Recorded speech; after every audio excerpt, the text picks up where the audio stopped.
Hello, everyone. Welcome to the Horror Room. I'm Travis Bruce, and today we're doing another indie horror spotlight. Today, I have the director and his wife, who is the writer of a new upcoming horror movie that I've had the pleasure of seeing the screening, and it was absolutely amazing.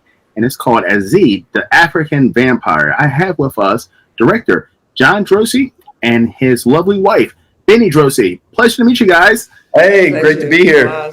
Thanks for coming on. The show. I really love what you do, and what I'm hoping you're going to build a big following because you do a great job. Thank you, Mark. Thank you so much. Thank you so much. So, real quick, tell us a little bit about ADZE, the African Vampire. Okay, we have been in the process of trying to get our first movie made for some time, and originally we wrote a script that was like a superhero-based script. This is probably going back maybe 20 years now. And we tried to get that movie rolling, but it was just too big for the budget that we had.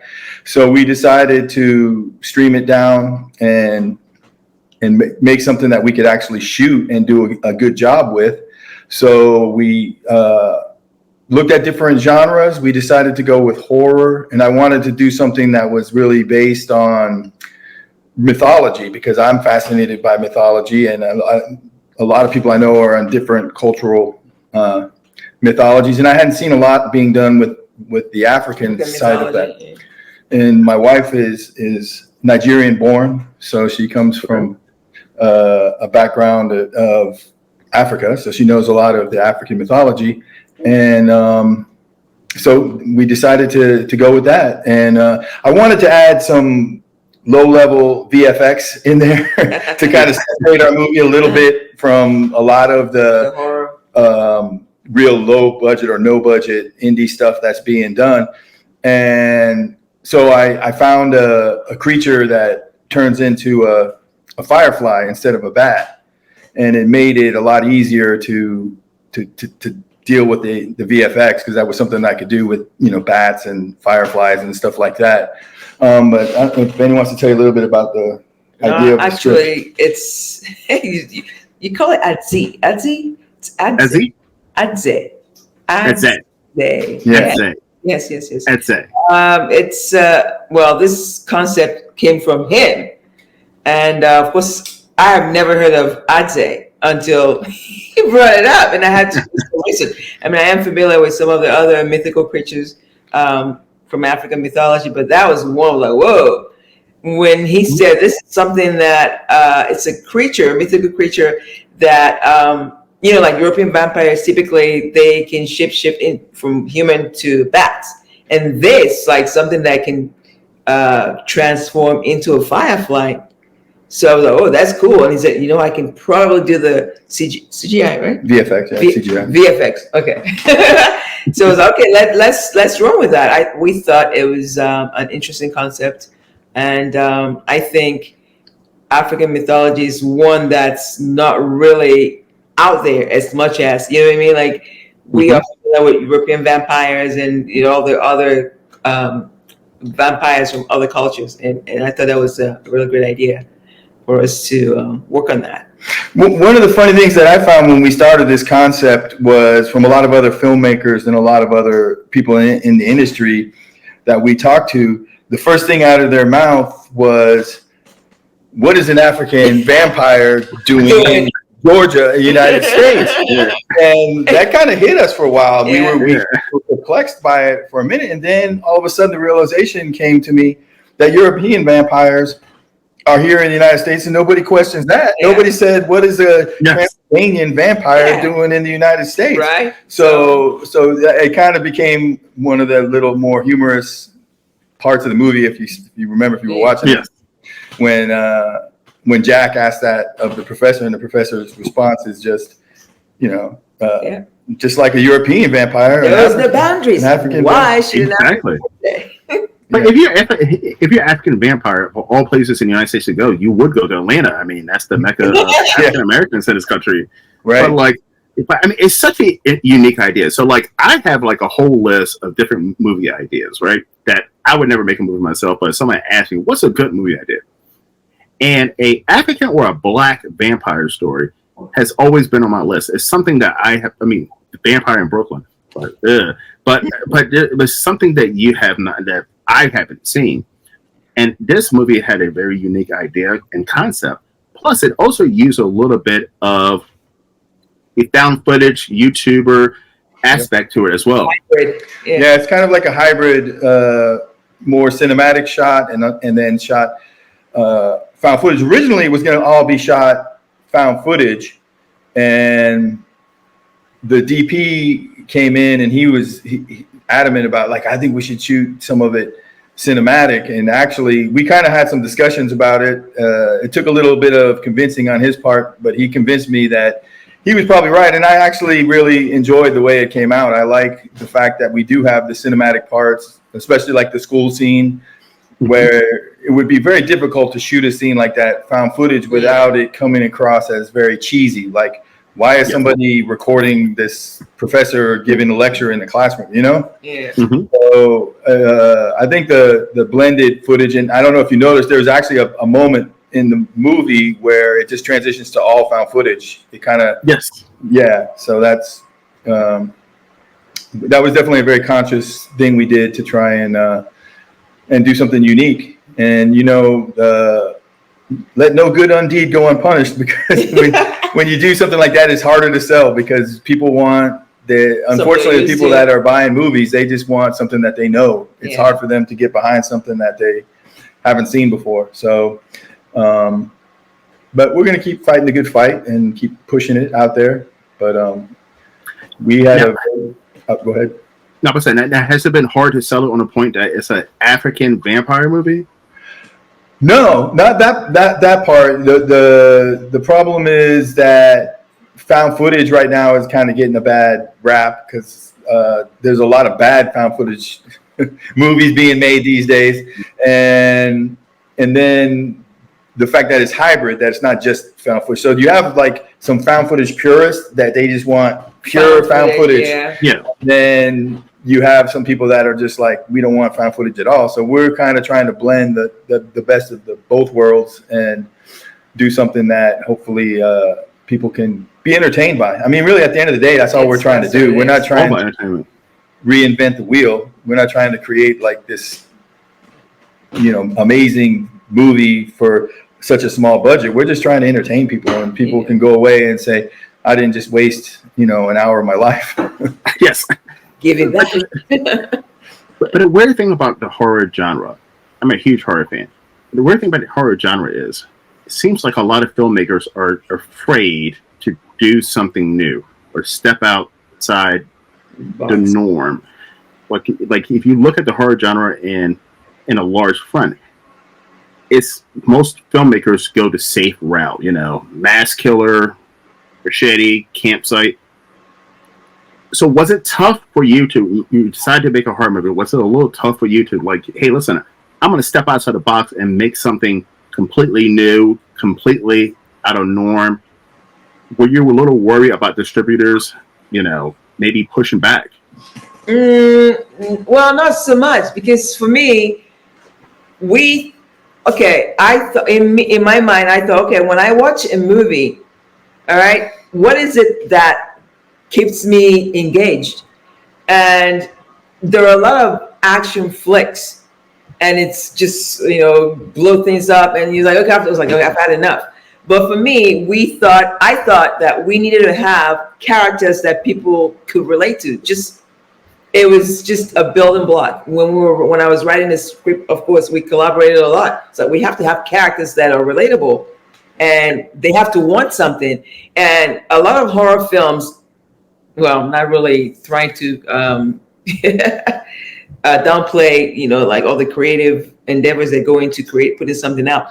But it seems like we don't spend time really developing the characters. At the end of the day, those are the things that keep you glued to the tube. You want to see them succeed or fail, depending on what the story structure is like. So we definitely worked on developing our characters. For me, that was something that we had to have.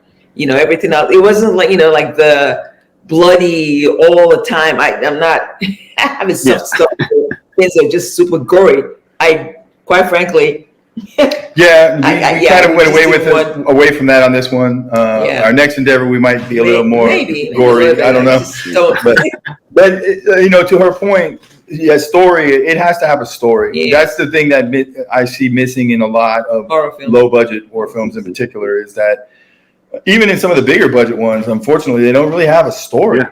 And she touched on character development, but also dialogue. I've worked on several low budget movies as a sound man. There's a lot of times I'm just a guy out there holding the boom, doing the sound. And one thing that I see that it always confuses me, a lot of directors, they'll come in and they'll just have a scene really just outlined, and they won't even have true dialogue. They'll just let the actors kind of improvise. In a situation like, okay. And I mean, I don't know about you, but if you start seeing a scene, I can tell usually when it's improvised, because people typically say one or two lines and they just say it over and over. Yeah. And so we tried to, we didn't do any of that. We had a solid script when we went in to shoot. We were very comfortable. I mean, there was rewrites being made even during production, like you would see on a bigger budget movie, because a lot of the small movies, guys go in, they do one draft, and then they just go, all right, grab a camera, let's go shoot it. Yeah. There's a little bit more to it than that, I think, and I think it's worth the time, because you're putting your blood, your sweat, your effort into something, your creativity. You should put everything you got into it. And I say in my show all the time, I'm 41 now, and I've always been a horror fan. And it seems like the older I've gotten, my taste in horror has changed. Like you said, I love good character development. I need to care about the demise of who the characters are. I watch a horror movie, I don't know enough about the characters. I don't feel anything from the characters. It could be love or hate. I don't feel nothing from the characters. When they get killed, I don't have no feeling. It doesn't bring anything to me. Yeah, they're just killed. And that's not fun to me now at 41. Right. No, I definitely see that. I just think that it's harder than people think. It's definitely, and I think it takes a team. I think you really need to find a group of people that can get into the project. I mean, that was one thing that we looked for when we did auditions. We started auditioning for actors and the crew. We looked for people that, they were just into the script. They read the script, and they were excited about it. And when we talked to them, they were like, yeah, this is great. And then, we did do some read-throughs before the shoot. And, that's where we gave the opportunity for the actors to improvise a little bit, to loosen up, throw their input in, because, they have to embody those characters. They have to become those characters. And, when you have somebody like Jack or Mr. Big Money or Sasha, you have to, when you put them in a situation, I want to ask them, okay, you being Jack, how would you react to this? What does this seem natural? Does this seem like how you would, and then you just take all that input and you go back and you rewrite it, you tighten it up and make a better movie for it, So, yeah. Now, when it comes to the actual putting together this movie, and you were thinking of the idea, without giving anything away to the audience or anything, did you leave the door open mentally for a sequel? Yeah, did you see the end credit scenes? Yeah, so we definitely left the door open for a sequel. And it was very ambiguous too as to what happens to Mr. Big Money. Like, one of the big main characters at the end is, so there's definitely a couple avenues to go through to see. So you're such a big horror fan. Let me ask you, after you watched it, because this was our first film, and this is definitely our first horror film, and we kind of fell in love with the horror genre. We're working on some ideas for our next follow-up script. One of the ideas is to do a sequel to this, but I don't think it'll be our next movie. But so what did you take away from it? What were your thoughts on the strengths, the weaknesses, the script. Right, so it was. So, by the way, I didn't know it was your first feature length film, but good job. I enjoyed it. I mean, it. So you actually got the right person, because I love vampires, and I don't feel like vampires have gotten their just due when it comes to movies, since the whole Twilight series kind of ruined vampires. Yeah, you're right. You're absolutely right about that. And there hasn't been any strong vampire movies in a long, long time.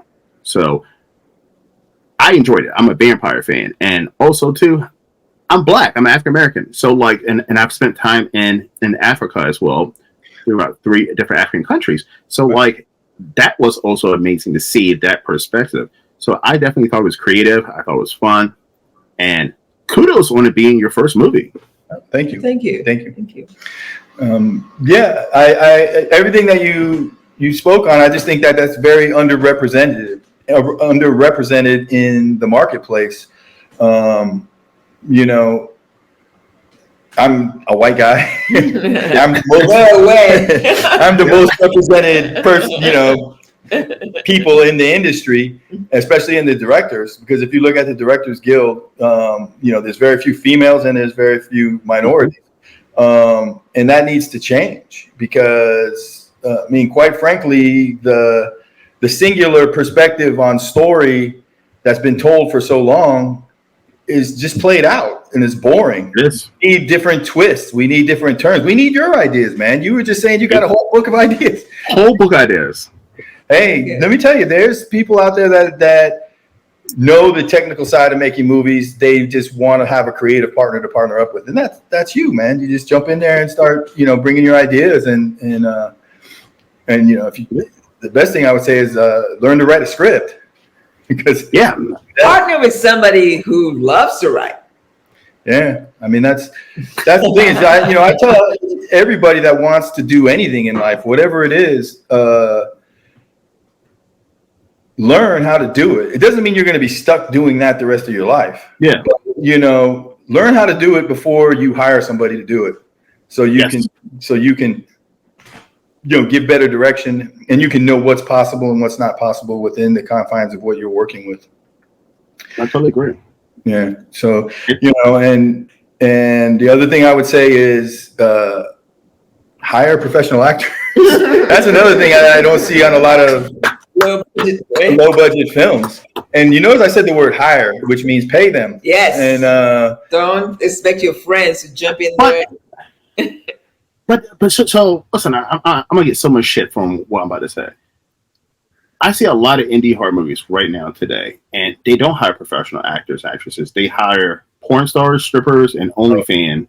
Yep. Or family members. Or family members that want to be those things. Family members. They come in and do parts. Yeah. And it looks and sounds like they are porn stars, strippers, OnlyFans, or friends or family. Yeah.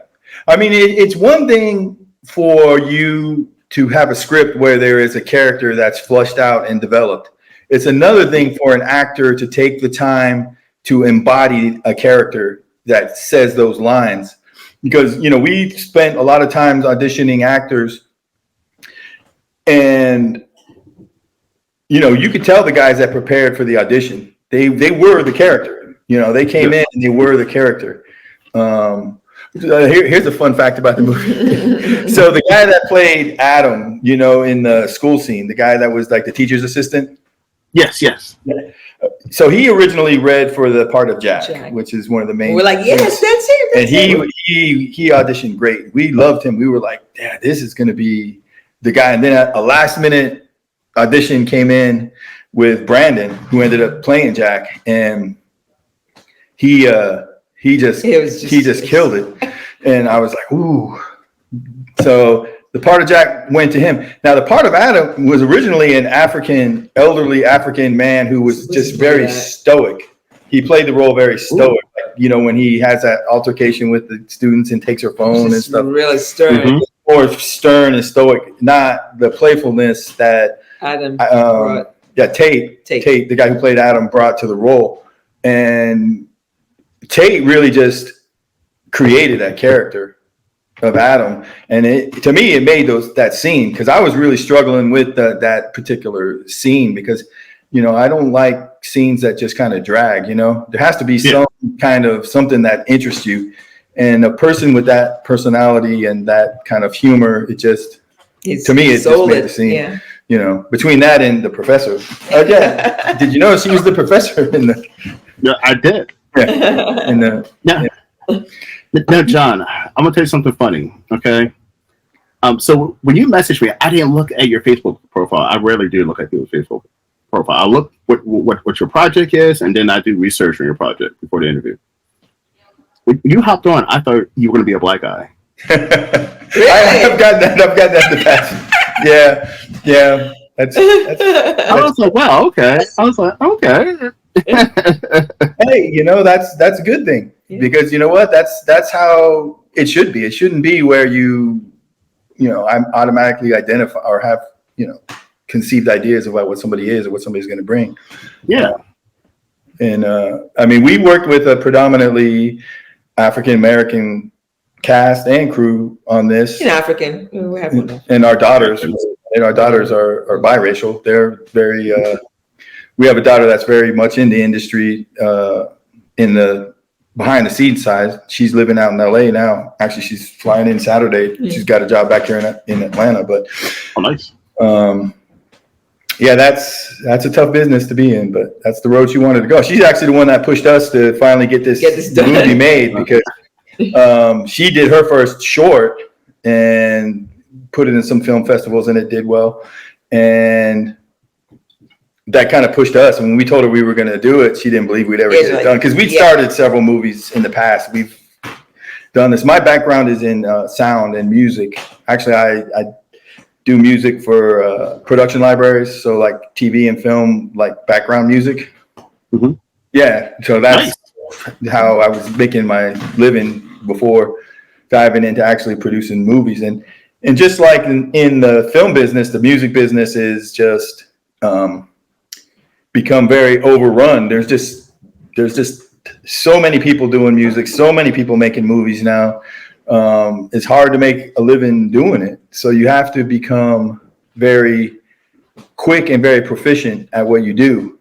The guys that I know that can make a living either doing production music or producing films are the guys that do several films in a year. They're not the guys that doing one film every 2 years or even one film a year. I know guys that are putting out 5-6 films a year. And yeah, these are low budget. But don't you have to stand out though? Like I like, for me, like I'm an audience. I'm a horror fan.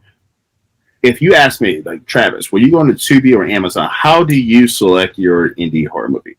I would tell you, Travis. How do you select your horror movies? 3 ways. Someone referred me. Someone who said, "Oh my goodness, this movie was amazing. This was good." That's the number one way, which less people are doing now. I don't know why people, because I guess I'm talking more to indie horror fans, horror creators, and indie horror creators don't want to say nothing bad about other indie horror creators. So like they rather not refer a movie, which is unfortunate. But the second way is I start strolling through, and what captures my attention is the movie poster, and then the synopsis, the story, what I see in the description of the story. If you do a good job of that, now I'm not going to say, sometimes that has fooled me, and I get in, I'm like, how am I watching? All of us. How I'm watching. But if you do that, I'm at least click on your movie and grab your attention.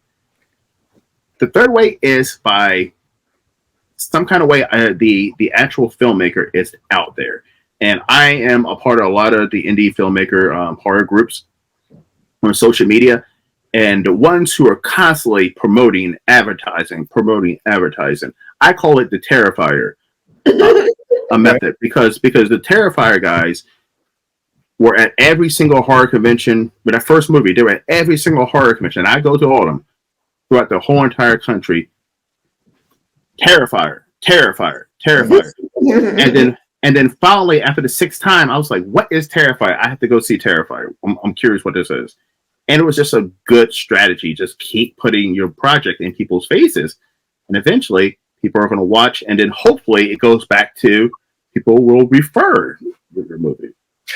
Yeah, no, I agree with you 100% on everything you said, and we're definitely planning on doing just that route, like big ads, Facebook ads, Instagram.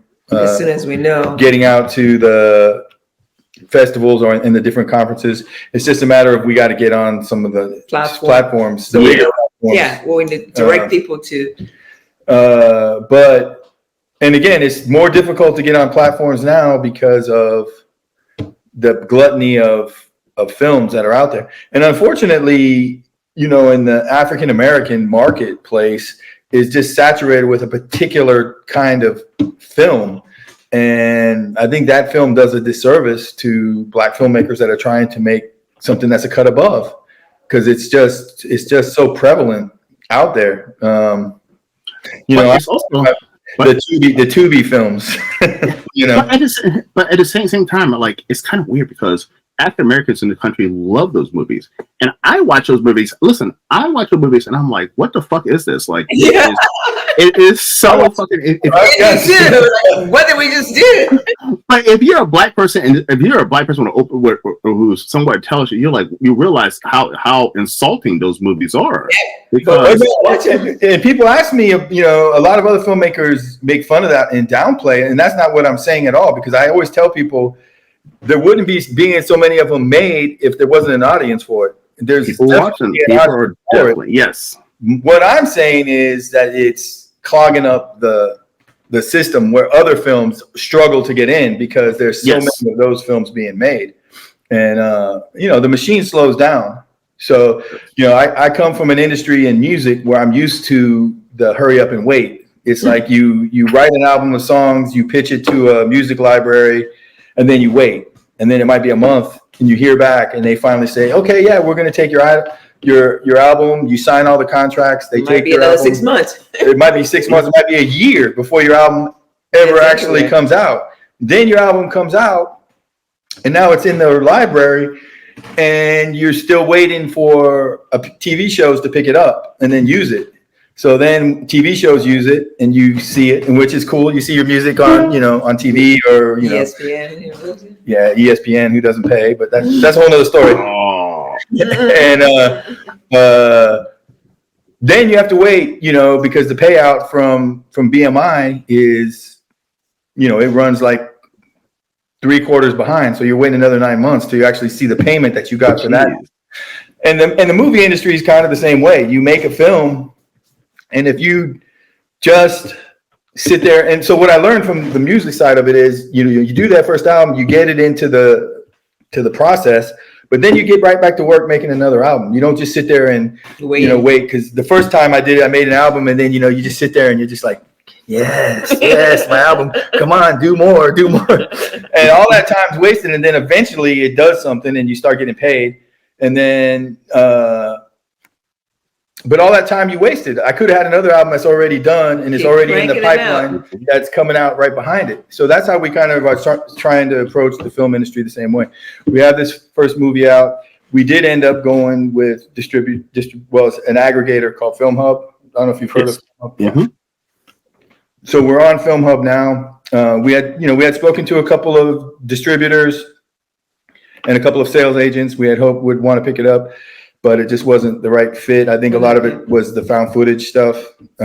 Like I said, because unfortunately right now there's a lot of found footage, especially in the no budget range that, and I do think too, I do want to ask you about this because, you're going to see talking to us, we're real open about our film and we're not afraid of talking about its flaws.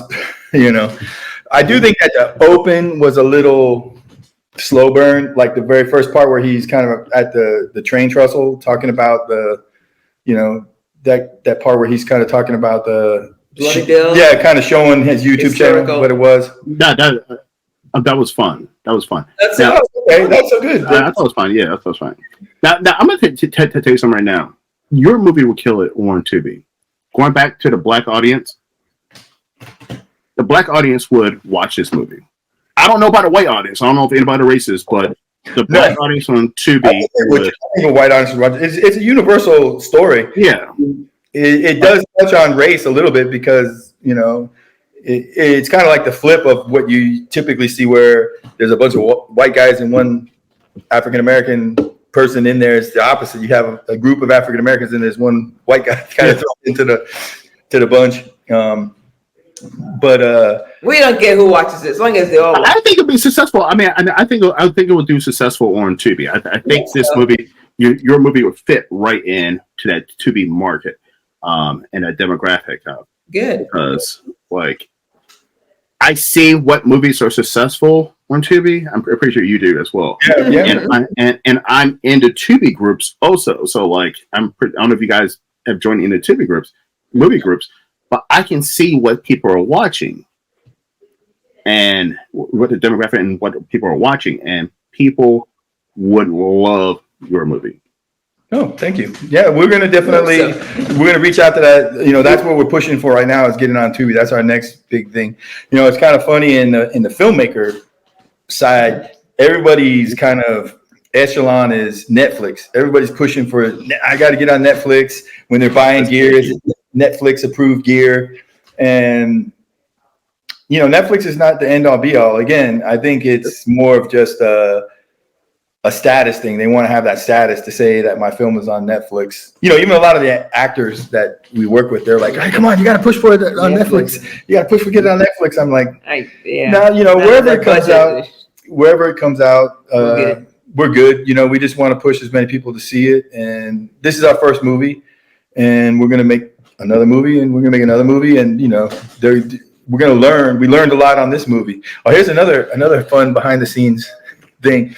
So we rented a cabin up in Blue Ridge, which was a lot of that the stuff that was shot out in the woods. And we go in the first night. We were on a very, very small budget and a very tight. And like I said, we paid everybody. We paid the crew. We paid the actors because I don't think it's right not to pay people. Yeah. So we go in and we're on a very tight schedule. We shoot the entire first night. We go in, we shoot this big party scene. You know, the party scene when they're in the playing pool in that whole thing. We shoot the whole party scene. We shoot everything. Everybody, it's late night. We were all staying at the cabin. It was a late night. It was probably ended midnight 1. Everybody goes to sleep. We get up the next morning where everybody's getting breakfast. Benny was cooking for everybody. Nice. Cooking all the food, and we start talking, and we get ready to shoot another scene, and we tell to Mr. Big Money, "Okay, go ahead and grab your eye patch." And all of a sudden, I just see this look of terror on his face, and I'm like, Doesn't say anything at first, and he goes off. He was really close friends with Kayla, who played Raven in the movie. And he's talking to Raven like, I'm like, what's going on? So he finally comes back and he goes, "I got to tell you something." I'm like, "What's that?" He goes, "I don't think I had my eye patch on at all the whole night before." And I was like, "What?" So I had to go back and I pulled up the footage, and sure enough, he didn't have his eye patch on. We all saw it too. We were all there. We shot the whole night. We were all there. Everybody was having a good time. We were like, yes, perfect. And then I was like, "Oh my Lord, man. What are we going to do?" Because we had a budgeted amount of time. A budgeted amount of money, and we had a limited amount of time to get this done. Yeah. So we went through the script. I don't remember that next night. We didn't even sleep. The two of us just went through the script, and we were like, having a heart attack. We had to try and figure out what can we cut out of this that's not going to affect the movie, and we ended up just reshooting it, and we didn't end up cutting anything. I don't think we did. We were all tired, but we did do it. So again, they loved the story. They were like, "We don't want you to cut anything. We'll just work through the night, and we'll just we'll get it." So that's great that you have a team that's willing to work through. Oh yeah, absolutely. And feed the actors well. Feed them well. That's what I keep hearing. Feed your actors well. Don't just buy pizza. We bought real food. Grilling. We cooked. She cooked a lot, and then but when we did order our food, we ordered out food, like meals, not just fast food. And a lot of people have dietary restrictions. There was a lot of vegans and vegetarians, and carnivores. Those You are got a his, complicated one. They were all represented, so we had to make sure that we could, everyone was catered to. everybody was catered to, and it's good. But the other thing I'm going to say is have fun. I think that shows in your movie too. Is if you're having fun, if everybody's having a good time, this is supposed to be fun. This is this is play. This is like when we were kids. When I was a kid, I always thought I would be an actor. As a matter of fact, my dream growing up was to be a monster makeup artist. Really? Yeah. I thought it was Like Lon Chaney Jr. Remember the original? Yeah. Wolfman? Yeah. Mm-hmm. Like that. I was like, I'm going to get into doing monster makeup. And I don't know if you remember, there was this thing. You might be old enough. You might not quite be old enough to remember. There was this toy that came out that was called Hugo, Man of a Thousand Faces. It was like a head that you made up. Mm. Yeah. Yeah.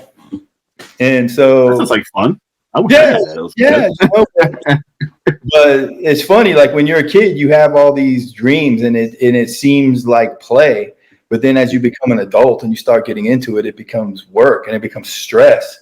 And then it becomes not fun anymore. And then you decide not to do it, especially when you start getting criticism, because criticism is going to come. And if you are precious about what you do, you're going to take all that criticism to heart and you're going to be upset by it. And you're not going to do any more. I mean, yeah, but if it can definitely break you. I mean, because I'm new to YouTube. It's been a little bit over a year now, and at first I was getting some nasty comments, but it does break you down. But if you have to keep pushing forward, you have to keep pushing forward. Don't take it personally. You shouldn't be. I mean, But that's the thing, is that you're out there doing it. The critics live in the shadows and they just point fingers at all the flaws. Yep. But they're too afraid to ever step out of the shadows because they fear that spotlight because it'll reveal their flaws. Exactly. We all have them and we all live with them. And we all, just keep there. I feel like now with social media, there's more of them out there. Yeah. Yeah. More and more. I just feel like there's less people that want to put in the hard work. Yep. Yeah. Because when we started this movie, also there was a lot of things I had never done. Like, for instance, I had only edited in Final Cut Pro. And then when we started this movie, we went over to DaVinci Resolve. So I had to learn a whole new editing platform. And it's not even like it's similar. It's completely different. Yeah. But, there was that, the VFX, the CGI stuff, the After Effects stuff. I've done that in the past, but nothing similar to what was in this movie. So I had to kind of learn how to do it, and just be willing to take the time to learn those things and make a better movie for it. I don't want to make the same movie that everybody else is making. Yeah. I don't know if what's one thing. Oh, go ahead. I have a two-part question for you, actually. Bring it on. What's one? This is for the both of you. What's one thing from this movie that you learned after you finished and you were like, that worked well. I'm gonna carry that over to our next project. And what's one thing that you were like, oh hell no, I'm not doing that again? No, you go first. You go first. Wow. I'll say, if you are the director, never work with me again. Go ahead. Not only that. Go ahead. Well, here's the thing.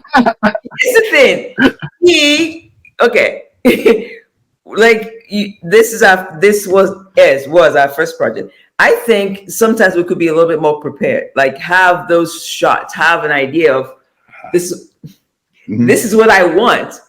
But he felt like, well, don't worry, I have everything up here. But the thing is, when you're on set and people are forgetting their eye patch and you're stressed out, all of that's supposed to be up here, it's just, you get frazzled. And, okay, right? Mm-hmm. So be prepared, have the shots as a director, what you want, what you envision things to look like. It's helpful because when you're stressed, then at least you have something to look at. So, okay, she's basically saying storyboard. They kept bugging me to storyboard the script, and I didn't do it. I definitely, I would say have that. It may take a little bit of time for us to have that part done, but we definitely need to do that. And so that's the hell no. You wouldn't do another movie without it. So what did you say? I love this, and I would want to do this again.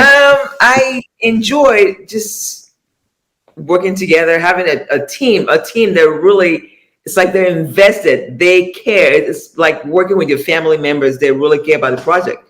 And yeah, it was just a low budget, but they understood that. And everybody jumped in. They stepped up. We were running a skeletal crew. The actors were helping us as sound, as PAs. So it was like a project. We all felt like this is our project. It wasn't like, well, you're paying me, I'm just going to do my job and leave. And as a matter of fact, we did give everybody that was invested like that back end on the movie as well, because it is a family. That's a takeaway that I would take. Work with people who love what you're about. Well, what I'm saying is that when you're at this level, as far as finances and what you can compensate people, don't be stingy. Just if this movie wins and it makes money, then everybody wins. All of us win. Not just us, because we invested the most, the money and more time. But for me, my big no takeaway is the small crew. I tried to direct and run sound on this whole thing. So I was doing the sound mixing. I did sometimes have another boom guy, but most of the time I was actually running 4 wireless labs and holding the boom. Yes. Wow. And directing. And you wanted to do Robert, what is his name? Robert Rodrigo? Yeah, Robert Rodriguez. Robert Rodrigo. There you go. Yeah. But he didn't shoot sound live on El Mariachi. He did all ADR on the sound. You can't do everything by yourself. Just sometimes delegate.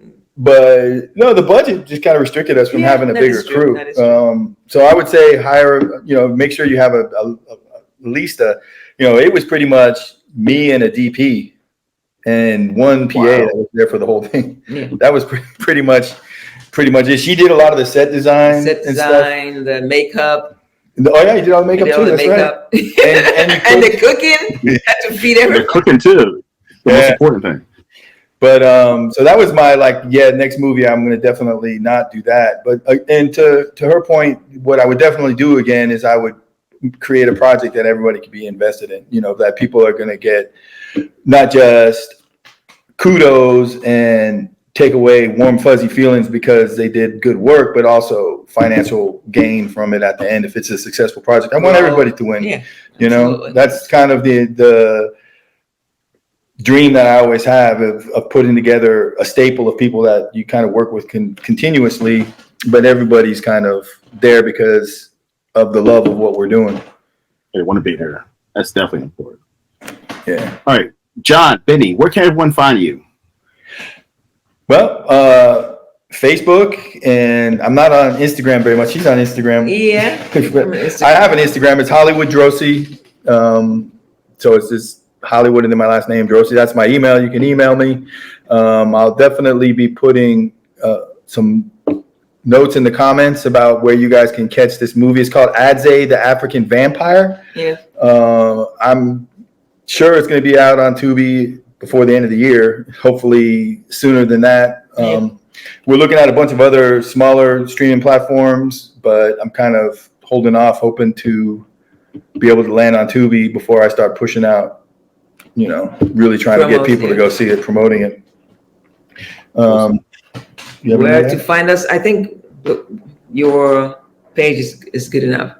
Just we're not quite set up yet. We're just kind of waiting to see where we land at Tubi, and then before we start pushing people where to go, because we don't really want to waste a lot of time promoting. And okay, where do we see this? And we don't know yet. Yeah. So we kind of want to, but they can find us via John's page. Yeah, you can find me at John Drosy that's fine on Facebook, or Hollywood Drosy on Instagram. That's good. Did you want? Oh, go ahead. Sorry? You want to put the trailer on your site with your video, or? Yes. So I'm the link for the trailer is actually going to be down in the description. So please click on it, check it out. Listen, guys, it's been an absolute pleasure having you on. You're more than welcome to come on anytime. Listen, everybody, keep an eye out for. See, I'm going to say this wrong. It's a Z, right? ADZE. ADZE. The African vampire. I love. ADZE. Yeah, Jack says it like that because intentional. And kind of like, Annoying. Yeah, he's being annoying. You saw his personality in the movie. ADZE. Please check it out. It's a fun movie. If you like vampires, this is where it's at. But our next movie movie is more scary. Our next movie, instead of fun, I want you to say it's a scary movie. That we did. Yes. We know we kind of fell a little bit off. We have a couple scares in there, but it didn't hit as hard as we wanted. Yeah. And but it's a fun time. I mean, it's a great fucking story. It's unique. I enjoyed it. I really did. And I'm pretty sure my fans, everyone who's watching, is going to enjoy it as well. When it's up on Tubi. Yep. Keep looking out for it there. It'll be there. and I'll let you know if it gets on Amazon. We're kind of fighting with Amazon right now, but we'll see. Yeah. Yep. So yeah, just look in the comments as well because we'll have update when it goes up on Tubi and Amazon. And let me give you a little bit of advice and love. Okay. You can start a YouTube channel that shows these independent films, and we would definitely send it your way too. If you get your own channel up and you want to start streaming, I think that's a good way to go. Is get some YouTube channel, get some guys. Again, we're not precious, with this. We want it to do well. We want to make money like anybody else, but more importantly, we want people to see it. We want people to be entertained, and we want people to come back and look for us because we're not going away. We're going to be here. We're going to be doing more. So that's a good idea. Yeah. Put it in my brain. Yeah, man. Think about it, and if you get there, let me know, and I'll shoot you over a copy of it, and we'll get it rolling, man. Most definitely. All right. Everybody. Well, I'm Travis Bruce. That is John. That's Benny. Benny and the Jets. Nice to meet you, Travis. Good meeting you. You too. All right, everyone. Thank you for coming to the Hard Room. You have a good night. My pleasure. Bye.